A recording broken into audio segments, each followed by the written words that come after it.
Alright.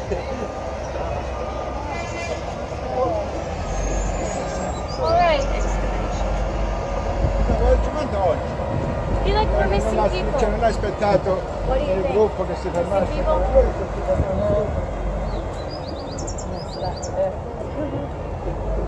Are you last? Are you the last people? Yeah? Okay. So we will be crossing the street. Let's stay together and do it quickly, okay? The drivers here are very nice. Very calm. Unirritated. Yeah.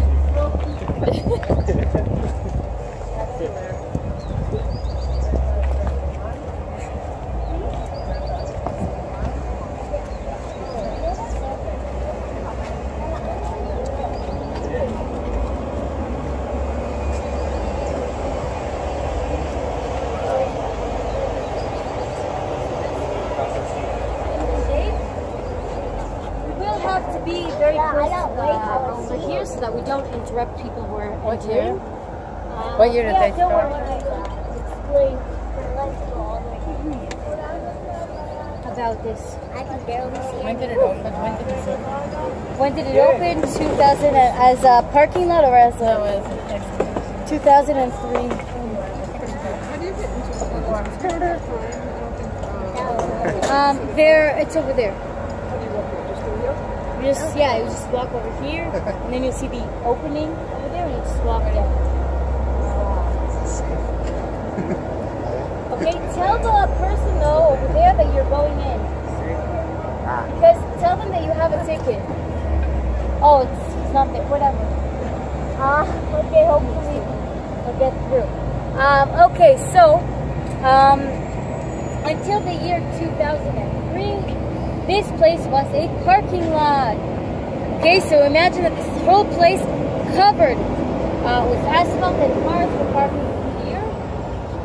With a lot of noise. Okay, this was a parking lot, and cars used to park here on the way to the Western Wall. Today there's a very big parking issue, right? I assume that most of you did not come with cars, but if you take a taxi, up over here, but most people who try to actually park here, they don't succeed. There are no parking spaces anywhere, and they started an excavation here because they wanted to build a new museum, and the museum was supposed to be over here. So in Israel there's a law. It says that if you want to build a new building, a house, a school, you have to have an excavation first. Why does that make sense? Because what happens if we build something and we don't know that under it could be anything, right? A lot of excavations, we could miss a lot of all kinds of things that are hiding underground, all kinds of findings that we might not find otherwise. And so that is a law. So when they started over here, they didn't imagine that they would find so many things, but they did. And they found this entire thing, all this mix, all kinds of things. Like, so you don't know what is what, right? You come to the place and you're like, okay, how do I know? How do I know what is from what period of time, and how do I? Okay, so over here they found many things from different periods of time. Now I want to ask you, how do people know? How do the archaeologists, when they dig, how do they know what's more ancient? By what? How can they tell? How do you tell? How deep? By how deep it is? Okay, can I borrow someone's hat? Have a hat? Okay, hat. Can I borrow yours? Thank you. You want to volunteer? Can I demonstrate on you? Okay. So I'm putting hats on. What's her name? Mila. Mila? Okay. Putting hats on Mila, and I will show her. Okay. So guys, Mila's head has many different periods. She has many different periods on her head.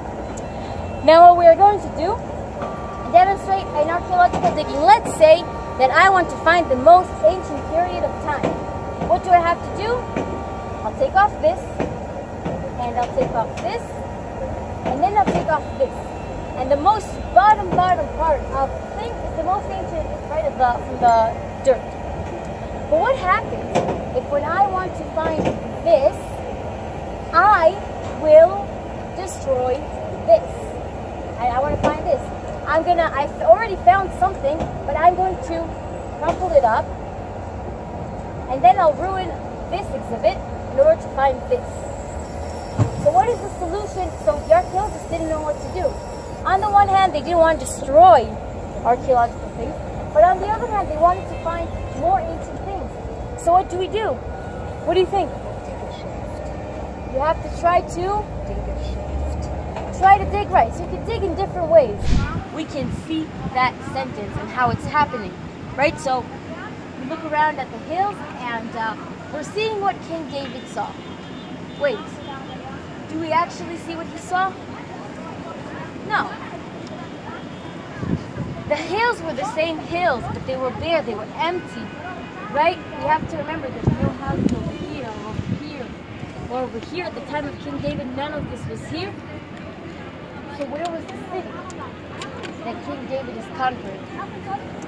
Where is it? It's over here. Correct. It's right behind us. So when we're talking about the city of David, and we're going to explain the borders, I'm going to meet a volunteer. Okay, who wants to volunteer? Can I demonstrate on you? It's okay. I'm not scary, and I don't need children. Okay, go like this with your hands. Okay, what's your name? Simon. Okay, guys, Simon's hands are showing us the borders of the city of David. So if we look at Simon's left hand, that is it's the Kidron Valley, right? Which is down here. If you look, do you see there's a path in the middle? In between there are two hills, right? In the middle we have a path that turns into a street. Some of you may not be able to see it from where you're standing. You come a little bit close, it turns into a street. That is called the Kidron Valley. So that is one side of the border. The other is the Tyropian Valley, which is Simon's right hand is the Tyropian Valley. Where is that valley? It starts, do you see that there's a white car driving on the street? And that car is standing on a bridge. All we gotta do is stretch an imaginary line from that car all the way down to this valley, and we get the triangle that Simon's demonstrating, right? We get the city of David. So for example, if we're using Simon, his head would be the Temple Mount, would be Har Moriah, where the temple used to be, and his shoulders would be the king's palace. All right, thank you, Simon. Very brave volunteer. Okay, so those are our borders. This is the city that we're talking about. Now, what we have to remember is that that triangle that we demonstrated is only relevant to King David's time. After King David, there were many different additional parts, right? So if this is the triangle that Simon showed us, it adds up. City gets much bigger, right? We have this. King Solomon, he builds a temple. All right, he builds Beit HaMikdash, and then we have an even bigger space when Hezekiah, the king of Judah, comes along and expands the city. The Second Temple period, this place gets so big that I would need a bigger cage, right? It gets much bigger, and the land grows. That live over there, and over here, where there are two antennas sticking out, you see, and many trees. That is called Armon HaNatziv, the palace of the commissioner. Do you see the palace itself? The palace itself is a little bit to the right of the antennas. You can see a building with a flag on it. That is where the British commissioner used to live. Until the year 1948, the British were ruling this place, and so he lived over there. Now, if you look a little bit more to the right, you'll see a neighborhood called Abu Tol, right? It's a different hill over there. And that neighborhood is where the border line between Israel and Jordan went. In the war of until 1967, this area was part of Jordan, right? So if we went 52 years back in time and we'd be here, we would be seeing a lot of Jordanian people. This is part of a different authority. Over there, where unfortunately some of us can't see because of that annoying tree. Behind the annoying tree is a blue church that looks like this, right? And another one next to it. Over there, close to the wall, very, very high up. You see it? Or am I just talking in here? Okay, right? So that over there is Mount Zion, Har Zion, right? That is also where they say that maybe King David is buried over there. We don't really know, right? But that mount, people started living there in the time of Hezekiah, the king of Judah, long after the time of King David himself.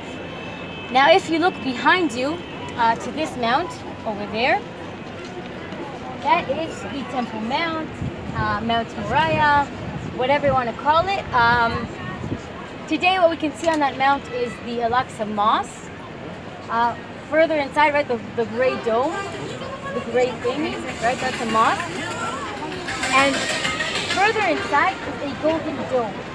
And that golden dome is where both temples were, right, both Batei Mikdash were on that mount and then destroyed. And today this is what is on the mount.